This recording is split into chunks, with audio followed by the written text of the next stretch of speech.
আয় মায়, কান্দিস না।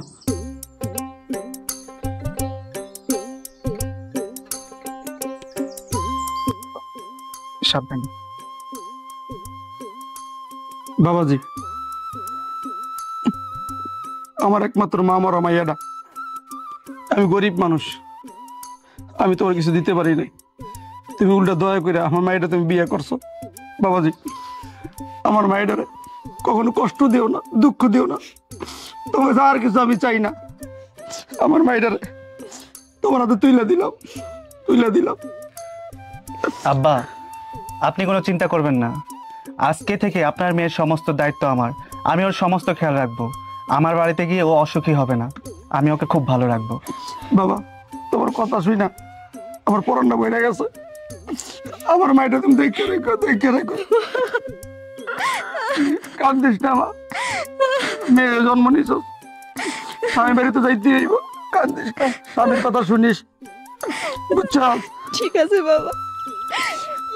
বাবাজি, আবারও কইতেছে, আমার মায়েরা কখনো দুঃখ দিও না, কষ্ট দিও না। বাবা, আপনি চিন্তা করবেন না। আচ্ছা চলো। যা মা, যা। আসি বাবা। তুমি টাকায় দিয়ে আসি।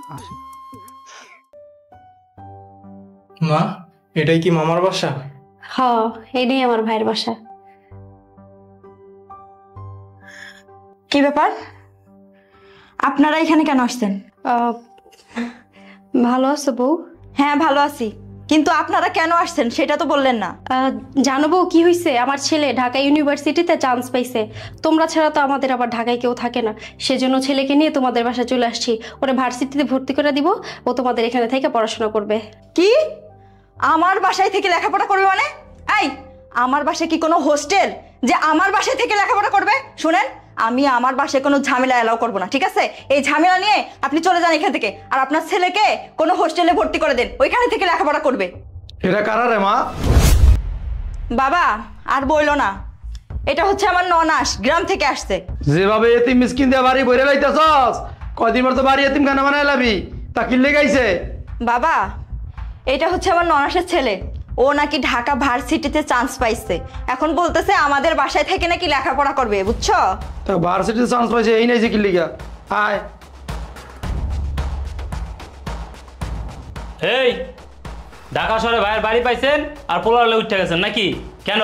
হ্যাঁ, আপনার পোলা এখানে থাকবো, পড়ালেখা করবো। ঢাকা শহরে কি হোস্টেল নাই? শোনেন, ভালো ভালো বলতেছি, এইখানটায় এখন এই মুহূর্তে বের হয়ে যান। আমার বোনের বাড়ি কোনো হোস্টেল না বা কোনো বোর্ডিং না, বুঝতে পারছেন? এইসব কথা বলার আপনারা কারা? এইসব কথা বলে আমার ভাই বলতে পারে? এটা আমার মেয়ের জামাইয়ের বাড়ি, আমার কথা বলার অধিকার আছে। আমার মেয়ের জামাই বাড়িতে ফকিনি উঠবো, এইটা মেনে নেবো না। শুনেন, আপনার ছেলে আমার বাসায় থাকবে আর আমি আপনার ছেলেকে রান্না বাড়া করে খাওয়াবো, এইসব কাজ আমি করতে পারবো না, ঠিক আছে? আপনাকে ভালোই ভালো বলতেছি, আপনার ছেলেকে নিয়ে এখনই আমার বাসা থেকে বের হয়ে যান। কত আশা নিয়ে আইছি, ছেলেটারে ঢাকা ভার্সিটিতে ভর্তি করে দিব, ছেলেটা তার মামার বাসায় থেকে লেখাপড়া করব, আর এখানে আসার পর এইভাবে অপমান করতেছো। কি ব্যাপার, কি হয়েছে, কে আস? আরে আপু, তুই তোর ছেলেকে নিয়ে আসছিস? কোনো কিছু না জানি এভাবে চলে আসলি যে এখানে? শোনো, তোমার বোন আসছে তার ছেলেকে নিয়ে ঢাকা ভার্সিটিতে ভর্তি করাবে, আর আমার বাসায় থেকে নাকি লেখাপড়া করাবে। শোনো, আমার বাসায় এরকম ঝামেলা আমি কিছুতেই অ্যালাউ করবো না, বুঝছো? না না আপু, তুই একদম ঠিক করিসনি। তুই তোর ছেলেকে ভার্সিটিতে ভর্তি করাবি, সেটা আমাকে না জানিয়ে আমার বাসায় চলে আসছিস। তুই একদম এই কাজটা ঠিক করিসনি আপু। কি ভাইয়ের কথা শুনতে চাইছিলেন না? এখন শুনলেন তো? এখন ভালোই ভালোই আপনার ছেলেকে নিয়ে বের হয়ে যান। ভাইরে, আমার ছেলে প্রত্যেকটা সাবজেক্টে ভালো রেজাল্ট করছে, ভালো রেজাল্ট করে ঢাকা ভার্সিটিতে চান্স পাইছে। অনেক স্বপ্ন নিয়ে তোর বাসায় আসছিলাম, ছেলেটা তোর বাসায় থাইকা পড়াশোনা করব। আমি চাইলেই ওরে হোস্টেলে রাখতে পারতাম, কিন্তু তুই আমাদের আর্থিক অবস্থার কথা তো জানোসই, ওর পিছনে অনেক টাকা খরচ হয়ে যাব। এই জন্য অনেক আশা নিয়ে তোর বাসায় আসছিলাম, কিন্তু আমি জানতাম না ভাই, তোর বাসায় আসলে তোদের অসুবিধা হয়ে যাব। আমার জামাই কি কইতে আপনি শুনেন না? আপনি বয়রানি, হ্যাঁ?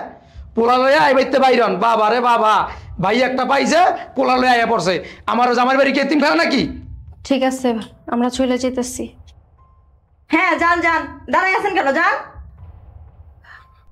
চল। দাঁড়া আপু, তোরা এখানে দাঁড়া। আমি আসতেছি।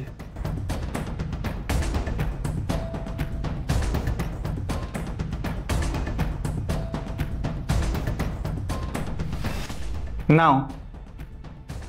নিব মানে? এইটা আমাকে কেন দিচ্ছ তুমি? কেন, এটা তোমার লাকেজ না? হ্যাঁ, এটা তো আমারই বিয়ের লাকেজ, কিন্তু এটা তুমি আমাকে কেন দিচ্ছ? এই লাকেজে তোমার সব জামা কাপড় রাখা আছে। তুমি এই লাকেজটা নিয়ে আর তোমার ক্রিমিনাল বাপ ভাইকে নিয়ে আমার বাসা থেকে এখন এই মুহূর্তে বেরিয়ে যাও।